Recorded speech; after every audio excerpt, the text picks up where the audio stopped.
Salutare tuturor și bine v-am regăsit pe canalul nostru de YouTube. Numele meu este Darius și eu de data aceasta vă voi prezenta un Hyundai iX35 fabricat în anul 2014, care are norma de poluare Euro 5. Poate fi achiziționată din parcul nostru la prețul de 9.999 de euro și vine echipat cu un motor diesel de 2000 de cm3, ce dezvoltă o putere totală de 184 de cai putere. De asemenea are o cutie manuală în 6 trepte și vine cu tracțiune integrală 4x4.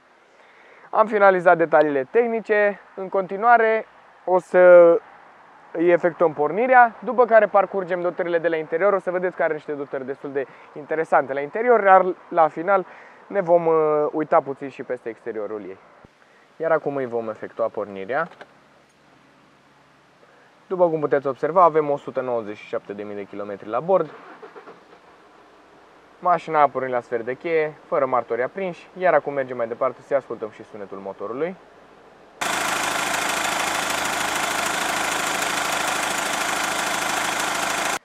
Am ajuns la interior, avem un volan îmbrăcat în piele, în 4 spițe, comenzi în partea stângă, care ne ajută să controlăm partea de multimedia și tot aici în partea stângă regăsim și butoanele pentru răspuns sau respins la apeluri, deoarece castofonul vine dotat cu Bluetooth pentru apeluri. În partea dreaptă avem comenzile pentru pilotul automat. În partea stângă avem cele 4 geamuri electrice. Geamul din partea șoferului are funcție automată, adică cu dublu impuls, se ridică sau se coboară singur. Tot aici regăsim și reglajul oglinzilor, dar și butonul pentru plierea în interior sau în exterior a oglinzilor, depinde de caz. Aici în partea stângă avem un buton pentru reglajul luminozității de pe ceasurile de bord, buton de unde putem decupla tracțiunea din 4x4 și o putem trece în 2x4.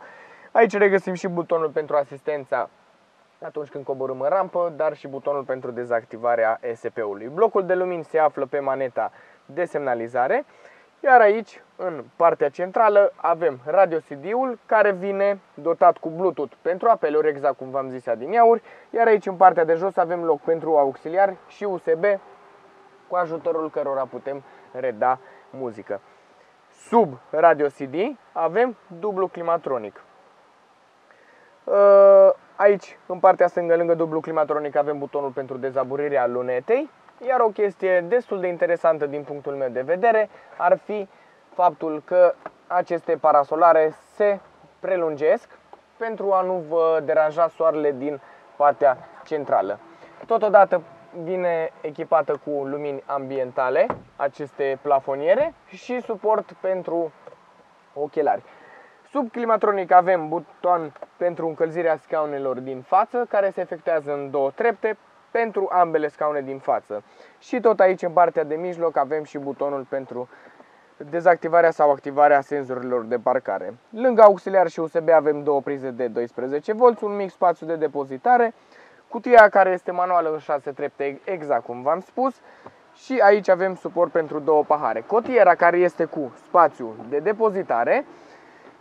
În interiorul torpedoului avem o ușiță, dacă îi pot spune așa, pentru pornirea AC-ului în interiorul torpedoului. Adică asta înseamnă că torpedoul este răcit. Iar acum trecem la scaune. Scaunele sunt îmbrăcate în partea centrală într-un material textil, iar pe laterale scaunul este integral din piele, inclusiv tetiera. Scaunele se află într-o stare foarte bună, atât materialul textil cât și cel de piele, iar noi acum vom merge mai departe în partea din spate pentru că o să vedem există un lucru mai deosebit. Am ajuns în partea din spate. După cum puteți observa, avem folii de protecție solară pe geamurile laterale spate, dar și pe lunetă. Tapiseria din partea din spate este exact în același format precum cea din față, material textil pe mijloc, iar restul este îmbrăcat în piele. Totodată bancheta din spate vine dotată cu sistemul ISOFIX pentru o fixare mai în siguranță a scaunului de copil. Pasagerii din spate beneficiază și de cotieră, care la rândul ei are suport de pahare în partea centrală. Despre spațiu, sincer, mă simt foarte confortabil în această mașină. Avem buzunarele pentru depozitare în spatele scaunelor din față. Și lucru special despre care vă vorbeam ar fi încălzirea în banchetele din spate. care se află fix lângă butonul pentru deschiderea geamurilor din spate. Mergem mai departe la portbagaj. În portbagaj, după cum puteți observa, avem un spațiu de depozitare destul de vast, aș putea spune. Dacă doriți să măriți volumul de depozitare, puteți rabata ușor spătarul banchetelor din spate și în acest mod veți mări spațiul de depozitare. Avem și această turelă în portbagaj, care vă ajută pe dumneavoastră să ascundeți lucrurile depozitate pe timp de noapte în portbagaj. Am ajuns și la exterior, după cum puteți observa, o culoare albă pe acest Hyundai iX35. Mașina este foarte bine întreținută, atât la exterior cât și mecanic. Avem faruri cu lupă, reglabile electric, de asemenea poziție pe LED în partea de jos a farului și proiectoarele de ceață în partea de jos a bării. Mașina vine echipată cu anvelope P16, jantele sunt de aluminiu originale de Hyundai, iar ca și culoare jantele sunt Gun Metal, așa se numește tipul de vopsea. Avem semnalizări în oglinzi, iar acum mergem mai departe în partea din spate a autoturismului. Am ajuns și în spatele autoturismului, după cum puteți observa avem senzor de parcare în bara din spate. Totodată am ajuns și la finalul videoclipului. Nu uitați să vă abonați la canalul nostru de YouTube pentru a vedea de fiecare dată când postăm prezentări cu mașinile din parcul nostru. De asemenea ne puteți oferi și un like în dreptul videoclipului dacă a fost pe placul dumneavoastră. Nu uitați că la achiziționarea oricărei mașini beneficiați de livrare gratuită, dar și garanție tehnică pentru o perioadă de 3 luni, iar noi până data viitoare vă urăm numai bine.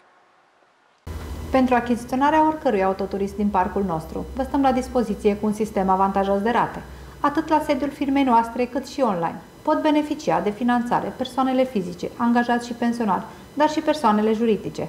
Pentru mai multe detalii, vă așteptăm la sediul firmei noastre din Săcălaz, OV Auto, dar și la numărul de telefon afișat pe ecran. Vă doresc o zi frumoasă!